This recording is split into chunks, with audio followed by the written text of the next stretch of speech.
Guys, we got episode 2 of The Last of Us season 2. And we're going to start from the beginning because this was a very big contrast in last week's episode, which was obviously very world building, very character building. We got the introduction of some newer characters such as Dina, Jesse, Seth. We also got the arrival of Abby, her group, Owen, Mel, a couple of others that their names are kind of escaping me right now. So there's a lot to unpack in this episode. And obviously, starting from the beginning, we're picking up almost directly where the last episode laid off. It's the next morning after the party.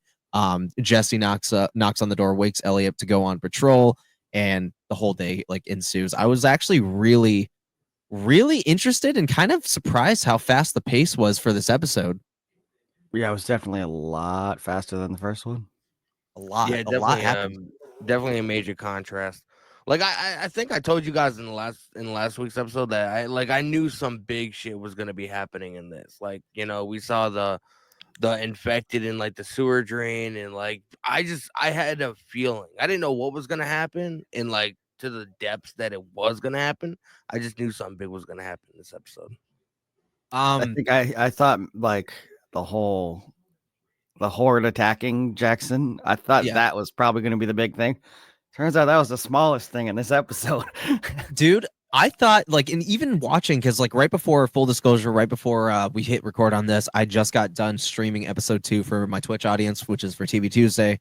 So everything's kind of fresh in my mind, but with being able to watch the episode more than once, which is kind of honestly a good thing before going into the podcast, I thought Abby was the whole fucking reason that this whole thing started, like the whole horde and everything. Turns out it was started from 2 different directions. Abby started the horde, where when they uncovered it in the drain after he ripped out the bush and saw it move and alert the other horde, there was another one. So it was Jackson. So you were right, Dan. You 100% were spot on about that. That part was not Abby, where the other horde was. And they just met in the middle and all went and fucking just spread towards Jackson, which obviously the cordyceps was operating from. Like that was the main point of entry. Abby just happened to fall on the half that was sleeping in the mountain. So they all went towards Jackson. She just got reinforcements for them. Exactly. I mean, I had to give you she alone attacked 2 places at once. That's crazy. That's some fucking strong ass villainy right there, dude. That is like final boss shit. That is some final boss shit. Did you just say the final boss? Antihero. Interrock me here. Finally, he showed up. I'll be sure to put that in post-production.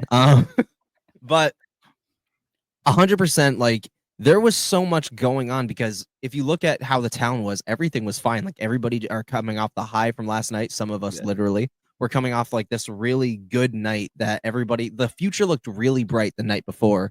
You know, the day comes by. And if you guys haven't played the games, I do know. And if I'm wrong, please correct me, because I kind of know, but I don't really. I know that the same night of the party and everything, you know, when Joel was sitting on the porch playing the guitar and Ellie came home, she just walked right past them. I know that we're going to be getting a flashback where she actually came back out to the porch and talked to him, saying like, listen, I know things are kind of fucked up right now, but I'm willing to try to fix it. Like, I'm willing to try. We're going to be getting that after. You can definitely tell that happened, because the next day she's talking about how we're good now.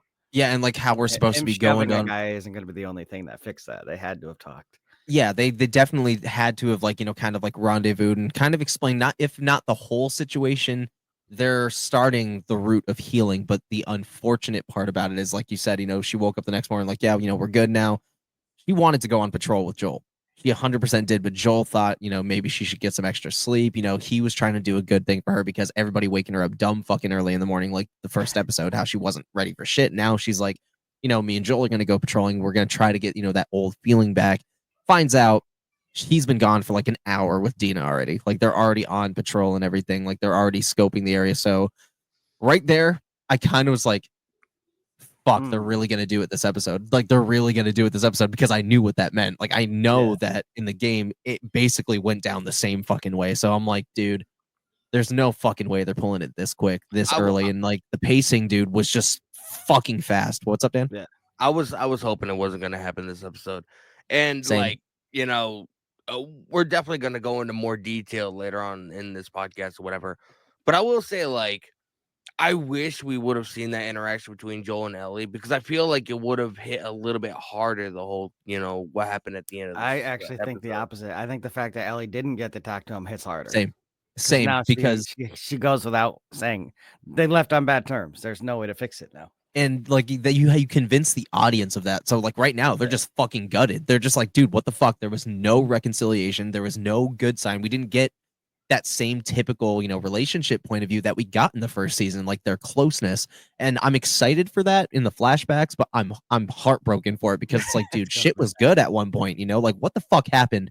Obviously, Joel obviously comes clean at some point about what the fuck he did amidst those flashbacks, because in the trailer, you saw that, the video of Ellie going, you swore, and like she was pissed about it. So I'm assuming that's a part of the flashback where he kind of lets her know everything he fucking did.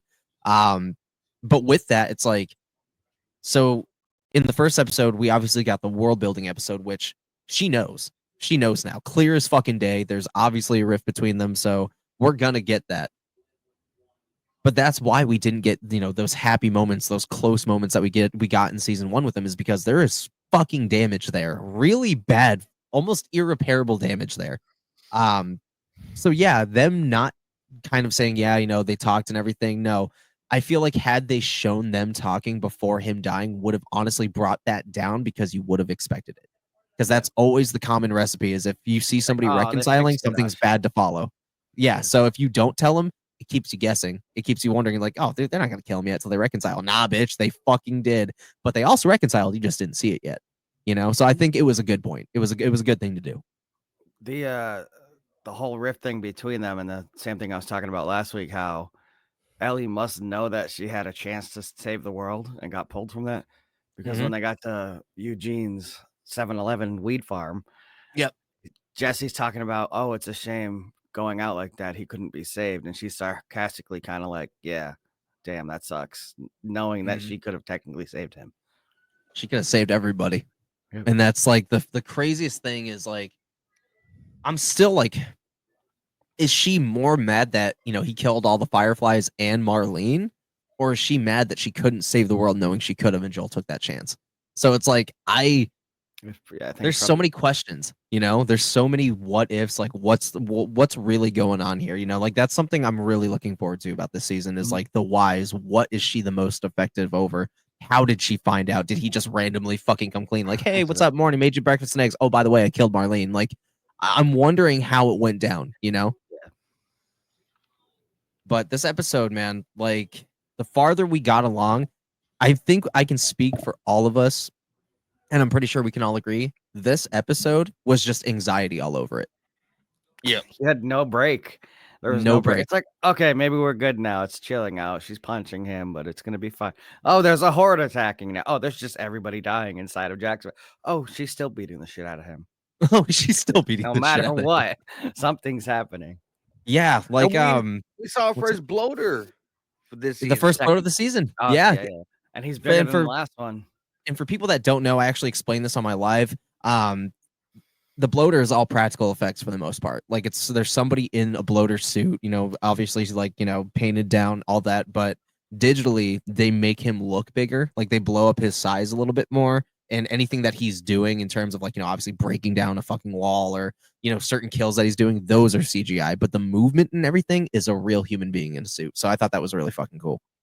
And usually the person doing that job hates it. Like I know Walking Dead, everyone who did stuff like that hated it. That guy had to be warm. Everyone else is frozen. He's just nice and warm in there. Oh yeah, dude. The whole fucking like the pacing from when they got to Jacksonville, like the horde and everything, dude, that I heard that was the most expensive thing that they did on the show so far, because apparently like it was directly compared to Battle of the Bastards from Game of Thrones. Because not only was it all like, obviously the CGI clickers and everything and the infected going around, but they had real people standing in as well. So like you had all of your paid, extras and all of your paid actors, but then you're also spending millions, thousands of dollars on CGI to add more of the chaos going around. Jackson, Wyoming is completely, I think, an actual set. Like they built the whole fucking town in the middle of like the snow. So, seeing all that shit and the production value is crazy this fucking season, man. Crazy. Yeah, that's a lot of money. That is a lot of fucking money. And the story and the pacing is just insane right now. Like Tommy's starting to become a main fucking character, man. Like he's in so many shots, and like they're focusing in and like really reeling in. And I noticed it in episode 1, but Joel is 100% just kind of like a side character in this season. Like you only saw him like bits and pieces. I don't know if they did that intentionally so that they didn't get too much backlash for doing what they did to him so fast. Yeah. I think they wanted you to start to really care about Tommy more so that when it happened, you're like, okay, I'm not going to give up on the show. Tommy is pretty much Joel. Everybody that was a recurring character last season or a special guest is promoted this season. So like Tommy's going to be a main character. Jesse, who showed up, he's going to be like a recurring, almost supporting character. Maria's a huge role in part 2. Abby's going to be a main character alongside Bella Ramsey. She took Joel's spot. So it's like we have so many interesting characters and everything that are coming to the surface that, you know, like we weren't, say, super interested in season 1, but they're going to be playing a massive role in part 2, you know, and I'm really hyped for those moments because I know of a couple moments that Jesse has that are going to be huge. I know of a very steamy scene with Abby that's going to be coming up at some point in either season 2 or 3. She ends up in a bus with one of her exes and they're having a talk, and then all of a sudden shit gets a little turned up to Catholic, if you know what I mean. So we're going to be getting that at some point. Like there is so much to dive into on these characters, and like, you know, so many storylines and like so many scenes that I'm looking forward to seeing like on the real screen. Like, you know, the things that go down with Jesse. There's something that goes down with Tommy that I'm interested to see how they do it in the, you know, in the show and how it's going to translate onto the screen. Dude, Gabriel Luna, man, he's going to level up for this next episode. Like I think that the fans of the show that haven't necessarily played the games are in for a real treat this season. You know, obviously they're gonna have to take a lot in. I refuse to go and like read reviews and like what people are thinking about this episode that haven't played the games, because I have seen a lot of people hate it. Oh yeah, because like, a lot of people are comparing the main it. guy, the show's ruined. Yeah. They're a lot of comparing was Walking Dead. Carl. Yep, Glenn. Yeah. And Glenn dying too. Glenn, yeah. Just killing off, you know, the good, the chaotic good of the show, or like a main character. Like people are fucking pissed, and I refuse to look at those comments because I'm not gonna let that deter my enjoyment for the show. Because, dude, they do not understand what they are in for. Like, I'm assuming half of them looked up the game afterwards and be like, "What happened?" Oh yeah, dude. A lot of people spoiled a lot of shit for themselves. Does anybody know the viewership for episode 2? Does anybody know? No. I need to look this up right fucking now. It's probably high though, and then I bet 3 is gonna be low. I'm gonna look right now. Last of Us season 2, episode 2 viewership. So the viewership for episode 2, season 2 of The Last of Us, provides viewing figures are not publicly available. Wow, they're not publicly available because it's not publicly available. So, that's recap. It says all-time IMDb record. Okay, hold on. So all-time HBO record. So from Destroying the Town. So 9 of Us season 2 episode 2 holds a 9.5 stars out of 10 based on 13,000 reviews, making it the highest rated episode of the entire series of writing. So it was still good. Probably had the most views. Yeah, I'm still assuming very good. The next episode is gonna at least have some of the Ellie Joel flashback, because you're still fresh from this episode. It's so more emotion. Obviously, you boys watched like on the next episode of The Last of Us at the very end of the episode, right? So Ellie like wakes up and immediately starts fucking screaming, and she has something in her side. I think it's a tube, because like I think she punctured her lung from that kick. So I think when she wakes up screaming, she wakes up from one of the flashbacks of Joel, and I'm assuming it ends with him dying and she wakes up screaming. Like I think she's gonna have a happy memory, and then it's gonna turn sour. Like we're gonna end up there again. Something. I think she realizes something, and she just has the 1,000-yard stare, and it's almost like a night terror where you wake up and you realize that everything that nightmare you just had is fucking real. And I think she finally breaks when she got to Joel getting golf clubbed. That's what I'm saying. Like, she might have maybe- been high as fuck. yeah, She was in that 7-Eleven a bit too long. a little bit. She's Yeah, like, dude. "Okay, I'm sober now." I think that we're in for some crazy shit because this episode, I've seen it twice now, all the way through. I know you've seen it 3 times, Dan. You probably seen it the night of. I don't know if you've rewatched it. I have not rewatched it. It's just it's weird that, you know, and I say the same thing about pro wrestling sometimes. It's like it's weird how you can get emotionally affected by, you know, these people that like you sort of know but you don't know at the same time. You know Yeah. what I mean? So Yeah. Well, the part with what's up? that is I wasn't as bothered that Joel was getting his head beat in. It was that freaking PedroPascal was getting his head beat in. Mm-hmm. That bothered me more. Yeah. And that's like what I've been like saying this whole time, even before the episode dropped. Like right when I knew that PedroPascal got casted, obviously I knew because the second game had already come out. I remember already everybody knew was about it. mad about Bella Ramsey. Oh yeah, I remember everything. I didn't like anything like I it. remembered when he got casted, I said, fuck. They're gonna see some horrible fucking things. They're gonna see some horrible fucking things because I knew PedroPascal is like today's Bob Ross. Like everybody loves him. He's a celebrity that's not Hollywood. Like he's a nice, genuine human being in real life. So seeing somebody who radiates that natural positivity, even outside the show, because Joel Miller is obviously just one broken, angry fucking asshole.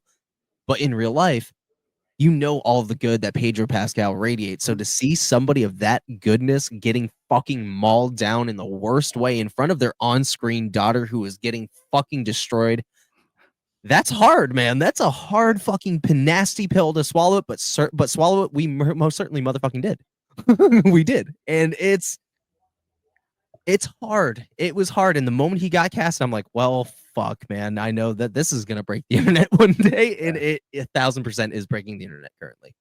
It's random, but so the episode I think I saw was 57 minutes, so about the same as the first one, a couple minutes shorter. Yeah. Dina's script must have been so short. You get on this horse, you're gonna say, Joel, you're gonna get put to sleep, you get back on the horse. That's your whole episode. She had the easiest fucking episode, but what's gonna kill me is when we end up back in that room again. Dina's waking up, Jesse's discovering Ellie and Joel. I'm excited for that. Like I'm excited to see like what happened in that moment because I feel like for a second there I felt like, damn, they fucking robbed us of like him finding out and all that shit. But I'm like, wait, they're gonna play this again. Like they're gonna show him finding them in the beginning of the episode. I guarantee the beginning of the episode is them opening to Jesse finding Ellie and Joel and fucking Dina. And like you were saying, PedroPascal was on set for 2 weeks. That wasn't 2 weeks worth of anything. Yeah, he was filming all of like the flashbacks. They batch filmed all of his things so he could go straight to the Fantastic Four set because he had to film like I think like 2 weeks after he got off of Last of Us. He had to do a bunch of media and then he had to immediately film Fantastic Four. So like he was only there collectively for like 2 weeks. So there's definitely more of him. Oh yeah, and dude, he's going to be filming for season 3 as well, but it's going to be another like 2 week thing again because we're getting all of the flashbacks and all of the dream sequences of like what Ellie wanted and like what should have happened. So like I wouldn't count him out of the show. He's still very much going to be a part of it, and Joel's kind of like spirit is still going to be very much so alive through these seasons. And we are going to see him again. The very last episode of the show is going to be him playing the guitar with Ellie and then Ellie showing up. And if you guys have played the games, big spoiler, the ending of The Last of Us ends with Ellie completely alone. Abby's not there. Joel's gone. Tommy's not there. Everything you knew, she's gone. She's alone, and the game ends with her making her trip back to Jackson, Wyoming. And yeah, that's how the game ends, is she lives her worst nightmare. It was literally just being alone.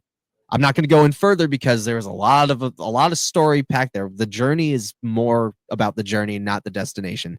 What were you guys' thoughts about how, you know, everything was paced and like how everything kind of came together? Like, what were your thoughts about it leading to that big moment that we're going to talk about here in a sec? You want me to go? I figured you're going, first. So I waited. The pacing was a lot better in this episode. Like, it didn't feel like they really rushed anything, you know, because I feel like, you know, the writers and directors, like, they knew that what was going to happen at the end of this episode. And with a big traumatic event like that, even though it's only a TV show or whatever, it's not something that really can be rushed. You know what I mean? You got to make it stand out in a way. So the pacing was a lot better in this episode than I feel like in the first episode. I really have no complaints about this episode, to be honest with you. Like, I love everything from the atmosphere. I love like the snowy, like, the blizzard or whatever that was happening. Like, they shot that in a real blizzard. Yeah, They shot all that stuff in a real blizzard. There's just something about snow in that like kind of atmosphere or whatever that just drives a story. You know what I mean? Dude, plus the mix of snow and fire. Seeing the fucking clickers buried underneath the snow is the most terrifying thing on the planet because you don't know what the fuck's gonna happen. You're gonna take one step and someone's gonna grab your fucking leg, bro. Like, there is nothing more terrified of the unknown and the blindness of not seeing what's actually in front of you. And the snow brings that tension level up because, like, again, it's hidden. Yes, it's fucking terrifying, like dude. When Abby got down there, the ones that she saw frozen just started going into the ground, and then a ton came out. Yeah, like that, dude. Everything leading up to the final moments of this episode was done honestly so fucking beautiful. Like, we started in Jackson, we left to see everybody on their journey. We got to see what was going on in Jackson in real time, and the way that, like, again, the two different perspectives were metaphorically met up together in a physical sense too, because you had Abby's horde and you had the Jackson horde, and every single storyline meld together fucking beautifully in the same way that it was metaphorically filmed. Like, holy shit, dude. Like, all of these things were falling into place and it became one cohesive story, dude. Like, that is so hard to do in modern day television, especially on a show that's this scale. Plus, a thing that probably not a lot of people thought about is Joel's last moments were looking down a hill, watching his whole town be burned, not knowing what's going on. And he doesn't know if they're going to be okay or not. And, like, that's fucking scary. I was so adamant on it not happening this early that no matter what, until she finally put it in his neck, I was like, he's going to get up. She's going to back off. When he saved her with the watch, I thought for sure they were both going back to Jackson. And she was because Joel was fucked up before. Like, he got in season 1, he got stabbed or whatever. And it seemed like for like 2 episodes, he was just like fucking hunkered down inside this house. You know what I mean? So there was a moment to where I was like, there's there's going to be a twist. Until it happens, there's always a chance. And then when it happened, I was like, fuck, bro. Just because I like it wasn't so like much, they I didn't want to see it wasn't like they bam. It was like there was no sound. It was just she stabbed me. It was quiet, muffled sound. All right. So leading up to the moment, now we're gonna get into like the big moment. The saddest thing about this episode is this talk show is unfortunately going to be super short because it was all one view of things. But to add some time onto this, and obviously we're going to talk about the moment very much in detail. Have you guys seen the actual scene from the game? I saw it. I have not. Before you have not? And then the Sunday night I saw they did side by side. It's almost exact. Oh, wow. I heard Abby in the game was a lot more. She was buff. She was buff as fuck. Well, Danny, I'm gonna let you watch. I'm gonna let you watch the whole scene, and I'm gonna let you compare it. And I want you to let me know how they did in comparison to the show and how they translated it. I'm gonna let you see the whole thing. All right? Are you ready? All right, man. I'm not gonna play the whole I'm not gonna play the whole 8 minutes 55 because a lot of it is like first person point of view of like Abby going through like the snow and everything, trying to find the thing. But I'm going to show you the interaction between Joel and Abby. I'm going to show you Ellie showing up and then the whole scene dragging out. I want you to let me know how they did, okay? All right. All right, ladies and gentlemen, this is Huckins' first time watching the actual footage from the game of Joel's death, comparing it in translation to the show. So you guys get his first initial thoughts. This is going to be really exciting. So you guys, for anybody that is watching the podcast, the talk show right now, if you guys have not seen the source material, this is your first time, buckle up. It's slightly deviated from the television version. I will say the television version did more justice in terms of the final moment. But here you go, Dan. This is it. Spoiler, Dan. He dies.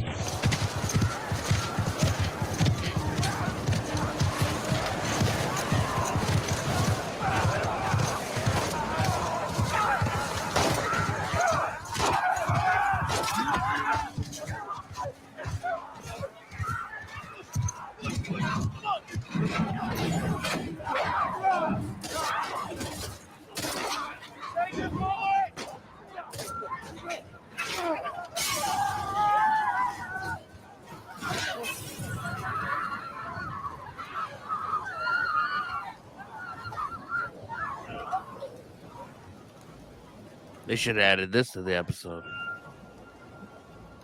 They were in a house though. They weren't in a field. A lot less people too.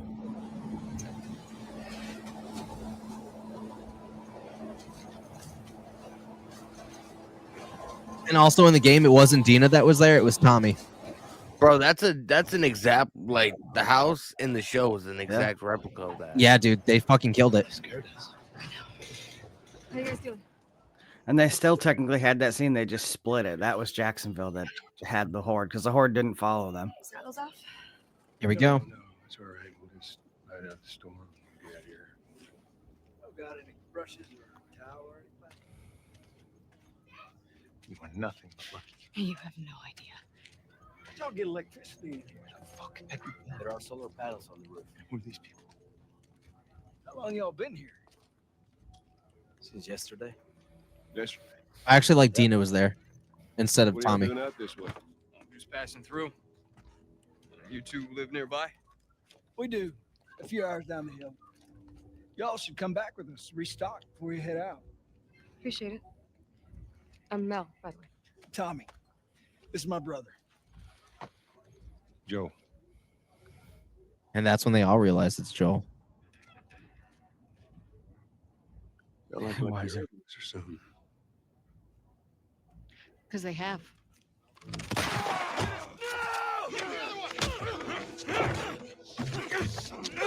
Knocked his ass out. They're a lot nicer to Dina. He's out. Put him against the wall. Tommy. Get off me. Get off me. Fucking knees blown right off.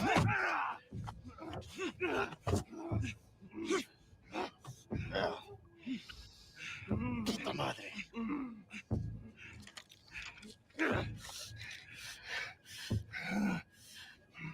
Joel Miller.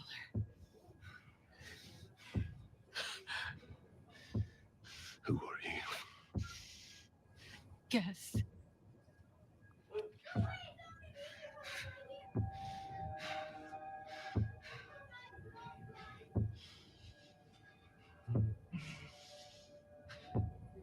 Why don't you say whatever speech you got rehearsed?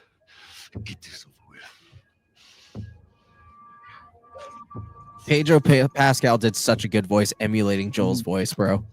Oh yeah, 100%. Do it.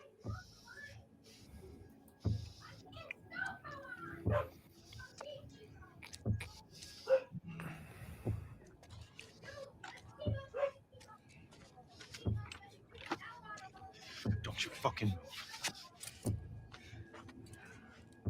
God damn it. Bro, his leg is demolished. Yep, it's gone. That kneecap is gone. Clear out. If he wasn't dying, he was definitely losing his leg. There's no repairing that shit. You stupid old man. You don't get to rush this. Ooh. All right, and then there's Ellie just traveling through the snow, looking for Joel, and then this is her getting to the cabin, and then here we go. So right here, right where she opens the door.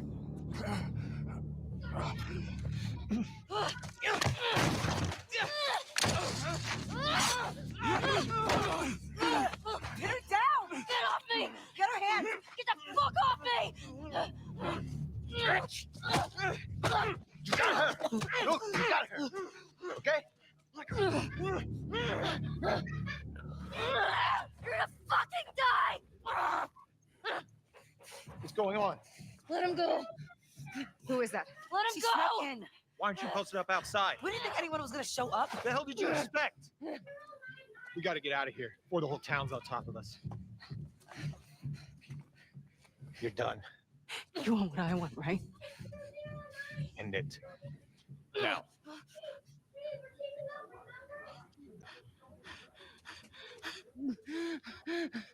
Joel, get up. Joel, fucking get up. Please stop. Please don't shoot. Joel, please get up. No! See how that blood just spewing out of his head? Chop.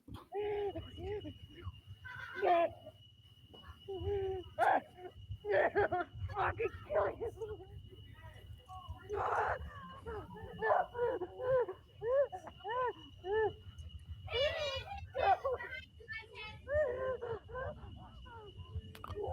Bro, man.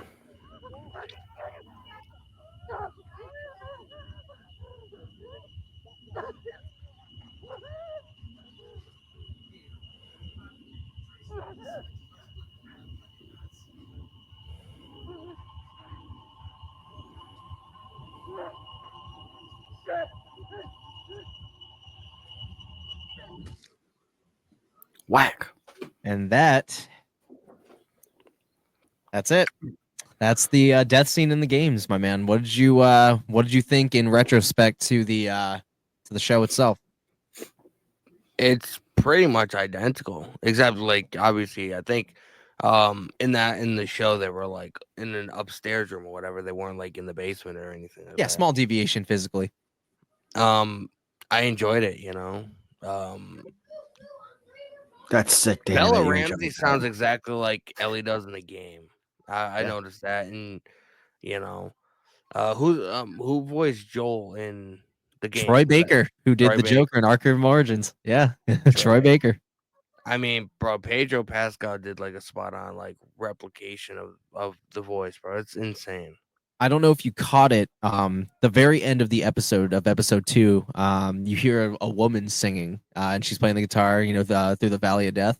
That was the OG Ellie, Ashley Johnson, singing that song after Joel died. Yep, that was Ashley Johnson, the I original caught Ellie. the tail end of your Twitch stream, and Yeah. I heard you say that. So It's amazing what they've done to not only almost.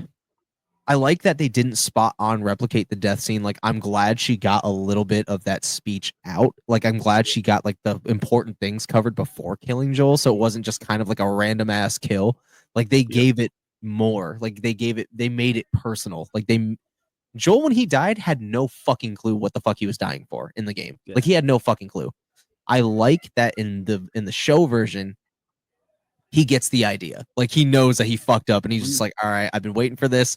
I fucking deserve it. Like, it's gonna happen. You know, like, there was acceptance there, but he was not fucking sorry by any means, because now Ellie not only gets to live, but if you know, she's about to go on a violent fucking warpath, dude. Like, when I tell you, you were about to see things, Danny, that you were not going to expect come from this person. Like, the way she does things to these people that were involved, and the way she does them, are some of the most gruesome things I've actually seen in video games and people get away with in video games. I'm like, dude, like, part 2 is so fucking violent compared to part 1, and that is all because of what Ellie does. That is all because of what Ellie does. Like, Ellie loses herself because of this, man, but in the worst fucking way. Like, if there was no laws, if there was no repercussions for your actions, Ellie literally took that and amplified it and did the worst fucking things that you can do without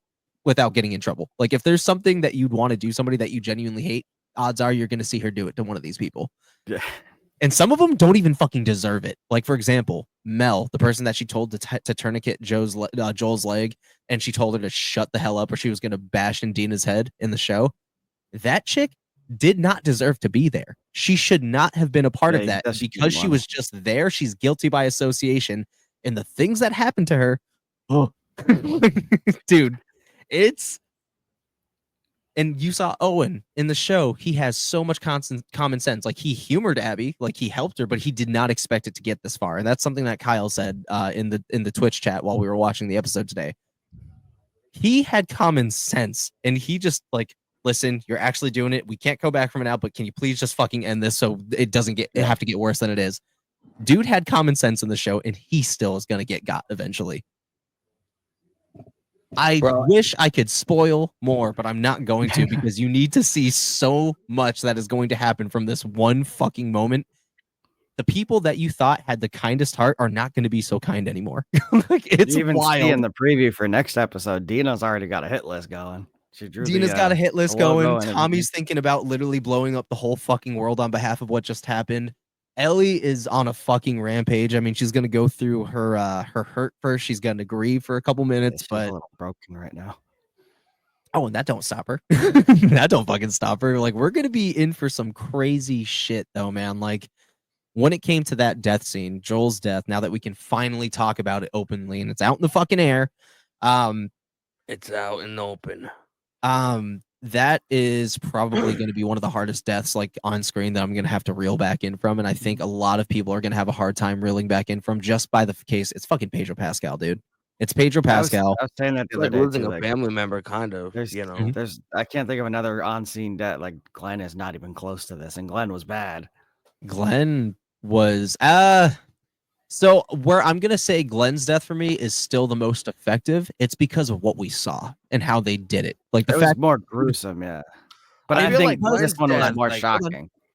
Glenn's death not only was more for me, I think Glenn's death still trumps everything that this scene did for me because Glenn was the chaotic good of the show. Like if this was if Walking Dead was a classic black and white evil and good story, Glenn would have been the main character. They fucking did the worst fucking thing to the best character, the moral good character, and we had to stomach that shit. And we got to see his brains flat on the ground and his body still twitching out. That is 100% still for me the top most hard to watch and hard to swallow death to this day. I feel like Glenn's death was more random because he didn't necessarily do. Oh, no, it was Glenn- not. That so was what I'm trying to say is if you read the comics, you knew Glenn was going to die, and the cliffhanger at the end of the episode before, you knew it was going to happen next episode. This one, you didn't know PedroPascal was getting it this episode. We're like, end of the season, they're going to push it back. Bam, he's dead. Oh, yeah, that was the shock factor. This had the shock, yeah. I Glenn, think this is hard.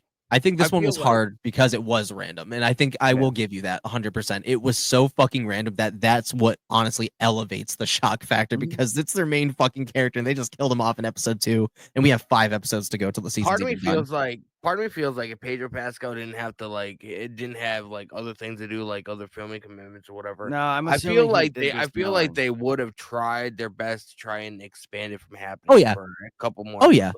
100%, but because PedroPascal's so fucking high in demand these days because he's in fucking everything, they had to kind of cut his time a little bit They short. should just name Hollywood, just name PedroPascal. That's Pascaliverse. Pascaliverse. Pascallywood. That's better, dude. Pascallywood. That should be on a t-shirt. That should be on a t-shirt. We should fucking, dude. I'm going to Pascallywood. I'm so excited for the finale because it's all of us and Kyle, and we get to dissect every single episode and the finale. And I'm gonna make the announcement right here for you folks right now, including Danny and Danny, who have no fucking clue that this is going down. The final episode is gonna be live. I hope you guys know that. We're gonna be live for the final episode. For the finale, you, me, Danny, and Kyle, we're all gonna be here live talking about the entire season and the finale specifically. So live, I hope you guys have a couple hours. No, not during the episode. We're going to be doing it live after. The podcast is going to be live. Okay, yeah. Yep. So I'm going to be going on RAGECXRCUS. I'm going to be inviting you guys to StreamYard same way, but it's going to be live, and we're going to be reading the comments. We're going to let the audience chime in. We're going to do all that shit, super chats. Any kind of revenue that we make, we'll split it 3 ways here. It's going to be a big episode that I'm trying to plan for. So it's going to be really, really fucking huge. You can't split it 3 ways. Isn't there like 6 of us? No, I'm talking about the main, us 3, like it's gonna be like any revenue we make in the last episode, whether it's super chats, cash apps, whatever. I'm gonna split it with you guys 3 ways for that final episode. So if we do make any revenue, you guys get to see something from it, So but yeah, that's basically like the announcement I wanted to make real quick is that I'm gonna 100% make it a live thing and people are gonna be able to interact. So we're probably going to have a lot of people in there for this episode. There's gonna be a lot of people because it's gonna be a live chat. So I'm expecting at least possibly between 20 and 50 people to being in the live chat. Are you live stream from StreamYard or From StreamYard. StreamYard, and it's gonna go right into my YouTube. Yep. So we're gonna be doing the episode live. So everybody that wants to We like should see do it on the your episode, YouTube and Twitch. we could. Fuck, we could. All right, so we might even have more. So I can multi-stream on StreamYard. I can go to Twitch and I can go to YouTube right now if I wanted. It'll help your Twitch out too. So yeah, so I'm gonna be and I'm gonna post everybody's links. Like it's gonna be a special setup. Like I'm gonna make sure that everybody's taken care of that night. So that one I'm expecting to go a couple hours. Like I'm expecting it to go a lot longer because we're gonna have so much to unpack. We're going over the whole season. We're gonna go over the finale's biggest points. We're gonna be kind of fantasy booking what we want to see going forward for season 3, what could happen. Like the final episode is going to be a big episode, gents. So I hope you guys are ready. Like it's going to be a big fucking episode. It's huge. Eric is going to be on the episode for May 10th, which I think is episode 5 or 6. So it's going to be a really, really good time. So I'm looking very forward to it. So I figured I'd let you guys know that now that the finale will be a live finale. So May 10th is on a Saturday because that's Backlash. Yeah. May 11th rather. So May 11th, he's already all set inside. Yeah. So boom, there we go. We're gonna have everybody there for it as well. So it's gonna be a really, really good time. But guys, before we close off the episode, is there anything else you guys want to cover in terms of episode 2 and where we could possibly go? The only small thing is that scene where Abby is crawling under the fence and the fence is falling. That was terrifying. I totally forgot about that. That was directly from the video game. I did see that footage. The claustrophobia. Yep. I started like trying to like break out of my own bubble during that fucking scene, dude, because I was just like, it just got worse. It was closing in harder and harder. Then you see the hand just like ripping through the fucking gate in half, trying to like grab her and shit. Like, dude, like I was freaking out. One of them to come into the end of it, and she's done. That would have happened. Had I known what was really gonna happen and what Abby's real intentions were, I would have been like, get that bitch. Come on, fence, collapse. Dude, had Pedro not been there, had he discovered her just fucking 2 minutes later, he would have lived. Nah, he had to save somebody. And I'm like, dude, that's Joel Miller through and through. That was the fucking signing of your death warrant right there, was by saving the person that kills you. And I love how he's like, I saved your life. That's not enough. I wonder if they had Dina go with him to throw everyone off. Because if Tommy went with him, you'd know. If Ellie goes, you have a hunch. But if Dina goes, you're like, that's just a random scene. Yeah, I really hope like the further that's why I loved it. We get even maybe into even next season or whatever. I hope we do get some kind of like clarification for like. I hope Abby does realize like why her father was killed, because Joe didn't just randomly kill him. Like he was trying to save Ellie. You know what I mean? So it wasn't like a random thing. I hope like that way Abby can live with the guilt, like she killed this guy because he was trying to save somebody else. But you know what the issue is? Who's gonna tell that story? Ellie wasn't there. Tommy wasn't there. Ellie knows. Ellie knows though. Joel came clean. He told her he killed everybody, and I'm assuming he's also going to tell her that he killed Marlene. And I think that's where I was going to be like, shit. Like he went through everybody to save her. Maybe he wrote a letter or something, and she ends up finding it at some point during this season. And it's possible. It explains everything. It's possible. Like there is enough minor deviations where I would not make that an impossibility. Like I could see something like that happening. Like the biggest, like even with his death scene, the deviations made were very minor, but I also believe that they were necessary. Like adding in part of her speech, her finding the golf club rather than just having it, her talking and almost making him comfortable and trusting them a little bit before she finally blows his fucking kneecap off. Like I liked the way they built it up rather than like, oh, we're home, we're going to go in, we're going to fucking just kill him right here with like not even explaining why he's dying or giving him any indication as to why this is happening. Like I loved, honestly, I'm going to say it, I loved the TV version more because they gave us that, you know, information, you know, that a lot of people didn't get in the games. And it's like they felt cheated out of, you know, like it's like, dude, you killed this guy, but you didn't even fucking tell him why. They made up for it in the translation for the screen. And I think that was brilliant. Yeah, exactly. And just like the thought of like Abby, like really finding out the real reason as to why this is all happening and having her just live with the guilt and having it just play in her head. Like, you know, I essentially killed an innocent man because, you know, like it didn't have to go this way. I think that add a lot to the story. Even if she knew the story, I think she'd still kill him. It just wouldn't be that brutal. But now she's created another Abby and Ellie. Now Ellie is gonna go up for blood, bro. Ellie is gonna rip her face off. So one of the things that makes this so interesting, and you can actually see it in this episode heavily. You could kind of see it in episode 1, but you kind of get the confirmation of it in episode 2 after, during, and before, and after she kills Joel. Abby does not care about anybody but herself.